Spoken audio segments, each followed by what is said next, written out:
পরীক্ষায় আসবার মতো অনুশীলনী ১.২ পাটিগণিত ষষ্ঠ শ্রেণীর প্রশ্ন ১। এটা পরের পর্ব। রহিম সাহেবের মোবাইল নম্বরের শেষ ৫টি অঙ্ক ৬০৮৩৭ গ নাম্বার উদ্দীপকে উল্লিখিত অঙ্কগুলো দ্বারা গঠিত বৃহত্তম সংখ্যা এই ৮৭৬৩০, ছোট মানে বড় থেকে ছোট। এটি ৫ ও ৬ দ্বারা বিভাজ্য কিনা তা যাচাই করতে হবে। আমরা জানি কোনো সংখ্যার একক স্থানে অঙ্ক 0 বা ৫ হলে একক স্থানে অঙ্ক এদের 0 আছে এখানে, এজন্য সংখ্যাটি ৫ দ্বারা বিভাজ্য হবে।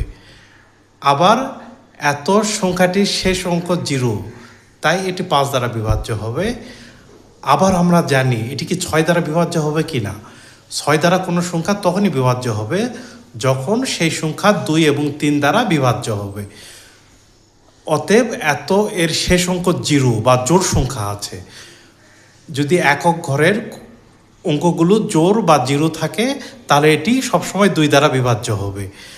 আবার আমরা জানি কোনো সংখ্যার অঙ্কগুলোর যোগফল যদি 3 দ্বারা বিভাজ্য হয় এবং ভাগশেষ 0 হয়ে যায় তাহলে ওই সংখ্যাটিও 3 দ্বারা বিভাজ্য হবে।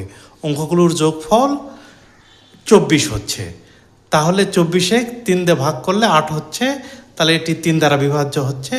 অতএব এত সংখ্যাটি 2 ও 3 দ্বারা বিভাজ্য হওয়ার কারণে এটি 6 দ্বারাও বিভাজ্য হবে।